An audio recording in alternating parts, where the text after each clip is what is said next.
ഇന്നത്തെ അതായത് ഓഗസ്റ്റ് 5 ദിനപത്രങ്ങളിൽ ഒരു പരസ്യമുണ്ട്. സ്റ്റേ വിത്ത് വയനാട്, ഒരുമിക്കാം വയനാടിനായി. വയനാട് ദുരന്തവുമായി ബന്ധപ്പെട്ട് മുഖ്യമന്ത്രിയുടെ ദുരിതാശ്വാസ നിധിയിലേക്ക് സംഭാവനകൾ അഭ്യർത്ഥിച്ചുകൊണ്ടുള്ളതാണ് ഈ പരസ്യം. ഒരു 4 പേജ് വരുന്ന പരസ്യമാണ്. അതിൽ 49 സെൻറ്റിമീറ്റർ വലിപ്പത്തിൽ ഒരു ചിത്രമുണ്ട്. ആ ചിത്രം നമ്മുടെ മുഖ്യമന്ത്രി പിണറായി വിജയൻ്റെ അരപ്പുഞ്ചിരിയുമായി ഇരിക്കുന്ന ഒരു ചിത്രമാണ്. നമ്മളിത് സംസാരിക്കുന്നത് വരെ 359 പേർ മരിച്ചു എന്നാണ് കണക്ക്.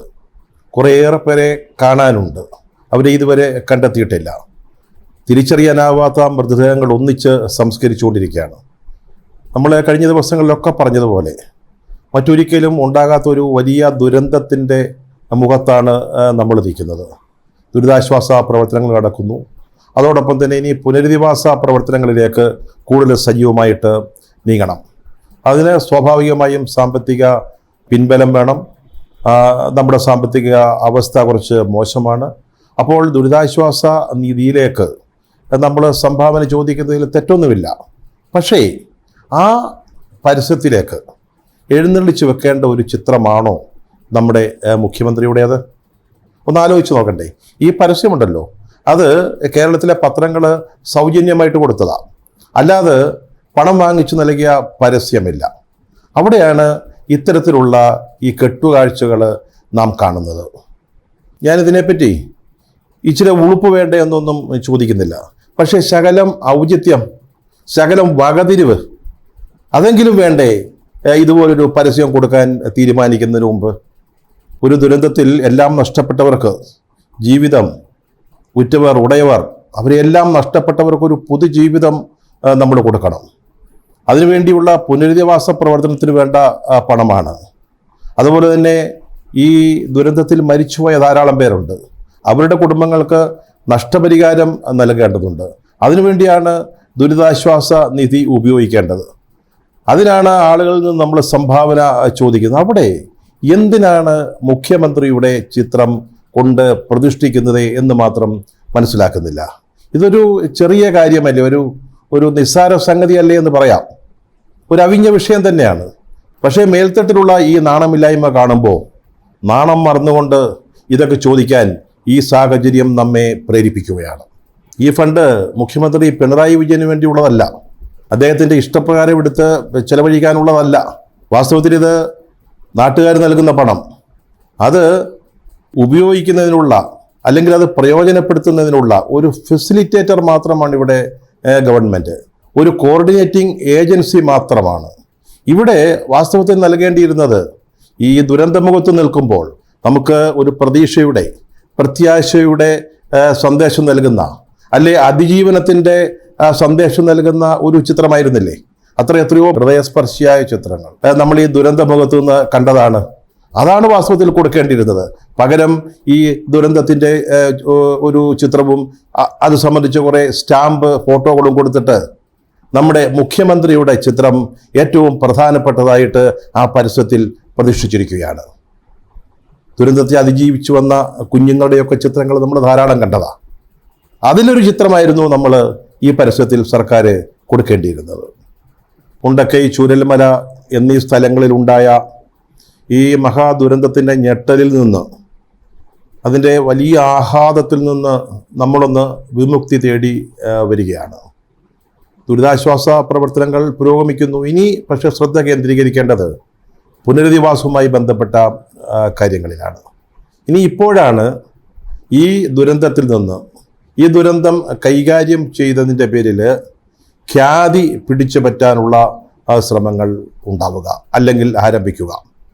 നമ്മൾ നേരത്തെ പരാമർശിച്ച ഈ പരസ്യമുണ്ടല്ലോ, മുഖ്യമന്ത്രിയുടെ ചിത്രം വെച്ചുകൊണ്ടുള്ള പരസ്യം, അതുപോലും അത്തരത്തിലുള്ള ഒരു ഡിസാസ്റ്റർ PR വർക്കിൻ്റെ തുടക്കമായിട്ട് നമ്മൾ കാണേണ്ടിയിരിക്കുന്നു. കഴിഞ്ഞ ദിവസം മറ്റൊരു സംഭവം ഈ ദുരന്ത ഭൂമിയിലുണ്ടായി.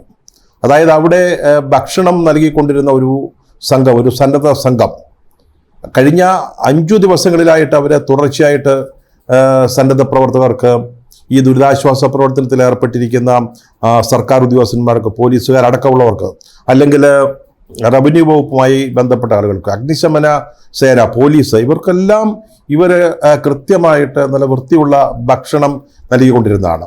6-ാം ദിവസമായപ്പോഴത്തേക്ക് അതിന് വിലങ്ങ് വീണു. ആ അന്നം മൂട്ടുന്നതിന് പോലും ഒരു തടസ്സം സൃഷ്ടിച്ചു. അതിനി ആവശ്യമില്ല, നിങ്ങളുടെ സഹായം ഇനി വേണ്ട. അതായത് ഏറ്റവും ക്രിട്ടിക്കലായിട്ടുള്ള, ഏറ്റവും കഷ്ടപ്പാടുള്ള ദിവസങ്ങൾ കഴിഞ്ഞു പോയിരിക്കുന്നു. ഇനി ഞങ്ങൾ നോക്കിക്കോളാം, സർക്കാരെ ഇനി നമ്മളായിട്ടങ്ങ് നടത്തിക്കൊള്ളാം എന്നൊരു ചിന്ത വളർന്നു വന്നതിൻ്റെ ഫലമായിട്ടാണ് ഈ വൈറ്റ് ഗാർഡ്സ് എന്നോട്ടോ പറയുന്ന ഈ സന്നദ്ധ സംഘടന നൽകിക്കൊണ്ടിരുന്ന ഭക്ഷണ വിതരണം നിർത്തിവെപ്പിച്ചത്.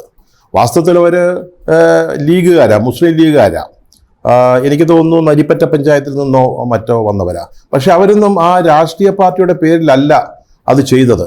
വൈറ്റ് ഗാർഡ് എന്നുള്ള ഒരു പേരിൽ, ഒരു സന്നദ്ധ സംവിധാനത്തിൻ്റെ സംഘടനയുടെ പേരിലാണ് അവർ ഭക്ഷണം നൽകിക്കൊണ്ടിരുന്നത്. അതിനാണ് കഴിഞ്ഞ ദിവസം പോലീസ് ഇടപെട്ട് അത് അവസാനിപ്പിച്ചത്. നിങ്ങൾ ഈ ഭക്ഷണമൊന്നും തന്നില്ലെങ്കിൽ ഒരു പുല്ലും സംഭവിക്കില്ല, ഒരു ചുക്കും ഉണ്ടാവില്ല എന്നൊക്കെയാണ് ആ ബന്ധപ്പെട്ട പോലീസ് ഉദ്യോഗസ്ഥൻ അവരോട് പറഞ്ഞത്. അതിന് ചില കാരണങ്ങളൊക്കെ സർക്കാരിൻ്റെ ഭാഗത്തു നിന്നുണ്ടായി. അതായത് ഭക്ഷണ സാധനങ്ങളുടെ ക്വാളിറ്റി, മികവ്. ആദ്യത്തെ 5 ദിവസങ്ങളിൽ ഈ ക്വാളിറ്റിയെക്കുറിച്ചൊന്നും ആർക്കും ഒരു സംശയം ഉണ്ടായിരുന്നില്ല. 6-ാം ദിവസം ആയപ്പോഴത്തേക്ക് ഇനി വൻതോതിലുള്ള ഭക്ഷണത്തിൻ്റെ റിക്വയർമെൻ്റ് ഇല്ല, ആവശ്യമില്ല എന്ന് തോന്നലുണ്ടായപ്പോഴത്തേക്ക് പെട്ടെന്ന് അവർ വിതരണം ചെയ്യുന്ന ഭക്ഷ്യസാധനങ്ങളുടെ ക്വാളിറ്റിയെക്കുറിച്ച് അങ്ങനെ ആരും ഒരു പരാതി പറഞ്ഞതായിട്ട്, ഇത് കഴിച്ചവർ അങ്ങനെ ഒരു പരാതി പറഞ്ഞതായിട്ട് ഇതുവരെ ആരും ഒട്ട് പറഞ്ഞിട്ടുമില്ല. അതുപോലെ ഒരു മഹാനായ മന്ത്രി കഴിഞ്ഞ ദിവസം പറയുന്നത് കേട്ടു, ഇതുമായിട്ട് ബന്ധപ്പെട്ട് ഈ ഭക്ഷണം കൊടുക്കുന്നതിൻ്റെ പേരിൽ പിരിവ് നടത്തുന്നു, അത് ഒഴിവാക്കാനാണ്. ഇവിടെ സർക്കാർ ഔദ്യോഗികമായ പിരിവ് നടത്തിക്കൊണ്ടിരിക്കുക. അപ്പോഴാണ് ഈ സന്നദ്ധ സംഘങ്ങൾ പിരിവ് നടത്തിയെന്ന് പറയുന്നത്. ഇവർ പിരിവ് നടത്തിയാണ്, അല്ലെങ്കിൽ അങ്ങനെ പണം ശേഖരിച്ചാണ് ഭക്ഷണം വിതരണം ചെയ്തത് എന്നിരിക്കട്ടെ. അങ്ങനെയാണെങ്കിൽ ആദ്യത്തെ 5 ദിവസങ്ങളിലും അങ്ങനെ തന്നെയാണല്ലോ. ഈ 6-ാം ദിവസം മാത്രമല്ലല്ലോ ഈ പിരിവിനെ കുറിച്ചുള്ള ഒരു ആശങ്ക അധികൃതർക്ക് ഉണ്ടാവേണ്ടത്. അതിൻ്റെ പിന്നിൽ കൃത്യമായ രാഷ്ട്രീയമുണ്ട്, ഇതിന് യാതൊരു സംശയമില്ല. അതിന് പിന്നിൽ ഒരു ഉദ്ദേശമുണ്ട്. ഇനി കാര്യങ്ങൾ ഏതാണ്ട് ഒരു കരയ്ക്കടുത്തു വരികയാണ്. ഇനി നമ്മളായിക്കോളാം, ഇനി ഇതിൻ്റെ എല്ലാ പരിവേഷവും ഖ്യാതിയും ഞങ്ങൾക്ക് മാത്രമായിട്ടിരുന്നാൽ മതി എന്ന തോന്നലിൽ നിന്നാണ് ഇത്തരം സംഭവങ്ങൾ ഈ ദുരന്ത ഭൂമിയിൽ ഉണ്ടാവുന്നത്. ദുരിതാശ്വാസ നിധിയെപ്പറ്റി, അത് ചെലവാക്കുന്നതിനെപ്പറ്റി 2 വാക്ക് പറയുന്നത് മാപ്പാക്കണം.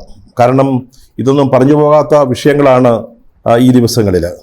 നമുക്കറിയാം, ഈ ഫണ്ടിലേക്ക് ബാങ്ക് വഴിയാണ് പണം വരുന്നത്. എത്ര പണം വരുന്നു എന്നുള്ളതിന് കൃത്യമായ കണക്കുണ്ട്.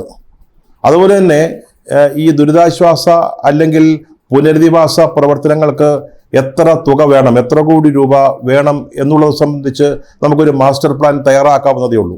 അതത്ര ബുദ്ധിമുട്ടുള്ള ഒരു കാര്യമായിട്ട് തോന്നുന്നില്ല. ധാരാളം ആളുകൾ ഇപ്പോൾ വീടുകൾ വെച്ചു കൊടുക്കാം എന്ന് പറഞ്ഞിട്ടുണ്ട്. സംസ്ഥാന സർക്കാർ ഒരു ആധുനിക സൗകര്യങ്ങളോടുകൂടി ഒരു ടൗൺഷിപ്പാണ് ഉദ്ദേശിക്കുന്നത്. ശരി, അതൊരു നല്ല ആശയമാണ്. ഈ ടൗൺഷിപ്പിലേക്ക് അല്ലെങ്കിൽ ഇവരുടെ പുനരധിവാസത്തിന് കർണാടക സർക്കാർ 100 വീടുകൾ വെച്ചു കൊടുക്കാം എന്ന് നേരത്തെ തന്നെ വാഗ്ദാനം ചെയ്തിട്ടുണ്ട്. അതുപോലെ രാഹുൽ ഗാന്ധി കോൺഗ്രസിന്റെ വകയായിട്ട് 100 വീടുകൾ വെച്ചു കൊടുക്കാം എന്ന് പറഞ്ഞിരിക്കുന്നു. KPCC അതിനോട് സഹകരിക്കാം, കൂടുതൽ വീടുകൾ നിർമ്മിച്ചു നൽകുന്നതിന് സഹായിക്കാമെന്ന് പറഞ്ഞിട്ടുണ്ട്. അതുപോലെ തന്നെ ചില സ്വകാര്യ ഏജൻസികൾ, വ്യക്തികൾ അവരുടെ വാഗ്ദാനം നോക്കുകയാണെങ്കിൽ ഒരു 140-150 വീടുകളോളം അങ്ങനെ ഉണ്ടായിട്ടുണ്ട്. ഒരാൾ 150 ഏക്കർ സ്ഥലം നൽകാം എന്ന് പറഞ്ഞിട്ടുണ്ട്. ഇതെല്ലാം കൂടെ കണക്കിലെടുക്കണം. ഈ വാഗ്ദാനങ്ങളെല്ലാം കണക്കിലെടുത്തുകൊണ്ട് എത്ര വീടാണ് വേണ്ടത്, എത്ര സ്ഥലമാണ് അതിന് വേണ്ടത്, 5 സെൻറ്റാണോ 10 സെൻറ്റാണോ കൊടുക്കേണ്ടത്. കൃഷിഭൂമിയൊക്കെ ഉണ്ടായിരുന്ന ആളുകളാണ്, അവിടെ കൃഷി ചെയ്ത് ജീവിച്ചിരുന്ന ആളുകളാണ്. അപ്പോൾ എത്ര സെൻറ്റിലായിരിക്കണം ഒരു വീട് വെക്കേണ്ടത്? ഒരുപക്ഷെ ധാരാളം അംഗങ്ങൾ ഒരു ചെറു വീട്ടിൽ കഴിഞ്ഞവരുണ്ടാവും.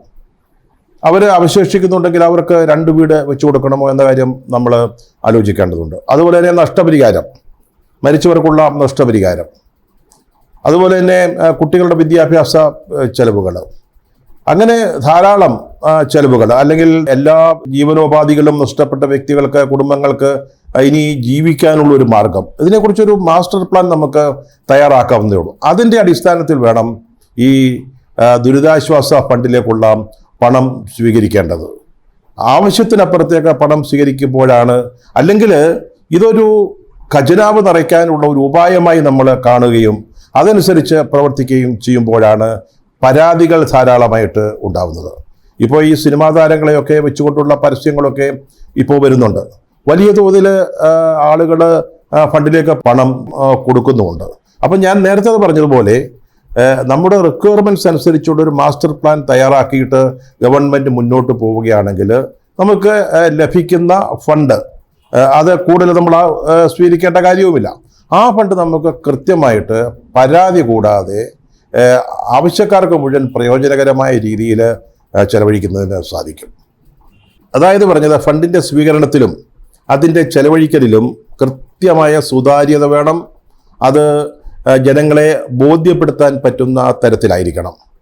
അല്ലെങ്കിൽ ചിലപ്പോൾ പാർലമെൻറ്റിലെ ഏതെങ്കിലും ഒരു മന്ത്രിമാർ കേരളം നാട് നീളെ കിടന്ന് ഇരക്കുകയാണ്, പിരിക്കുകയാണ് എന്നൊക്കെ പറഞ്ഞെന്ന് വരാം. പിന്നീട് അപ്പോൾ നമ്മൾ പ്രതിഷേധിച്ചിട്ട് കാര്യവുമില്ല. മറ്റൊരു കാര്യം കൂടി ഓർക്കേണ്ടത്, ഇത് നാട്ടുകാരൻ്റെ പൈസയാണ്, അവർ തരുന്നതാണ്.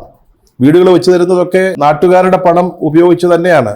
വ്യക്തികളെ തരുന്നത് മറ്റൊന്നായിരിക്കാം, അത് അല്ലെന്ന് പറയുന്നില്ല. അതുകൊണ്ട് ഈ പണം ചെലവഴിക്കുന്നതിൻ്റെ ക്രെഡിറ്റ് ഏറ്റെടുത്തുകൊണ്ട് ഈ ക്യാപ്റ്റനാകാനും വയനാടിൻ്റെ രക്ഷകൻ ചമയാനൊന്നും ആരും വന്നേക്കരുത്. ഇതുണ്ടല്ലോ, ഈ ദുരന്തത്തിൽ മരിച്ചുപോയ പാവപ്പെട്ട ആളുകളുടെ ആത്മാക്കളെ പോലും വേദനിപ്പിക്കുന്നതായിരിക്കും. അവസാനമായിട്ട് ഒരു കാര്യം തെര്യപ്പെടുത്താൻ ആഗ്രഹിക്കുക. ഈ വീഡിയോയിൽ സർക്കാരിൻ്റെ ദുരിതാശ്വാസ നിധിയിലേക്ക് സംഭാവന ചെയ്യരുതെന്ന് പറഞ്ഞിട്ടില്ല. അങ്ങനെ ഒരു വിദൂര ചിന്ത പോലും ഇല്ല. അതുകൊണ്ട് ഈ ദുരന്ത നിവാരണ നിയമം, അതിലെന്തൊക്കെയോ ചില വ്യവസ്ഥകളുണ്ടെന്നാണ് പറയുന്നത്. അതനുസരിച്ച് ഈ പാവപ്പെട്ടവൻ്റെ പേരിൽ കേസെടുക്കുകയോ പിടിച്ച് അകത്തിടുകയോ ചെയ്യരുതെന്ന് താഴ്മയായി അപേക്ഷിക്കുകയാണ്. മറ്റൊരു കാര്യം മുഖ്യമന്ത്രിയുടെ ശ്രദ്ധയിൽപ്പെടുത്താൻ കൂടി ആഗ്രഹിക്കുന്നുണ്ട്. തിരക്കാണെന്നറിയാം പുനരധിവാസ പ്രവർത്തനങ്ങൾ അല്ലെങ്കിൽ ദുരിതാശ്വാസം. അതുപോലെ തന്നെ ഈ ദുരിതാശ്വാസ നിധിക്കെതിരെ എന്തെങ്കിലും പരാതി വിമർശനം ഉന്നയിക്കുന്നവരെ ഓടിച്ചിട്ട് പിടിക്കാനുള്ള തിരക്കുണ്ട്. ഇതിനിടയ്ക്ക് സമയം കിട്ടുകയാണെങ്കിൽ ഒരു കാര്യം ചെയ്യണം. അതായത് ഈ ദുരന്തം സംബന്ധിച്ചൊരു വിശദമായ റിപ്പോർട്ട് തയ്യാറാക്കി നമ്മുടെ സുരേഷ് ഗോപിയെ ഏൽപ്പിക്കണം, നമ്മുടെ കേന്ദ്രമന്ത്രി. അങ്ങനെ ഒരു റിപ്പോർട്ട് കിട്ടിയാൽ അത് പ്രധാനമന്ത്രിയുടെ ശ്രദ്ധയിൽപ്പെടുത്താം എന്ന് അദ്ദേഹം പറഞ്ഞിട്ടുണ്ട്. അങ്ങനെ പെടുത്തിക്കഴിഞ്ഞാൽ ചിലപ്പോൾ നമ്മുടെ ഈ കഷ്ടപ്പാടുകൾക്ക് ചെറിയ ശമനം ഉണ്ടായേക്കും. അതുകൊണ്ട് തിരക്കിനിടയിൽ അദ്ദേഹം പറഞ്ഞതനുസരിച്ച് ഒരു റിപ്പോർട്ട്, ആ റിപ്പോർട്ടിൽ ഇതുപോലൊരു മലയിടിച്ചിലുണ്ടായി, ദുരന്തം സംഭവിച്ചു എന്നുള്ളതിൻ്റെ കൃത്യമായ തെളിവുകളും ചേർക്കാൻ മടിക്കരുത്.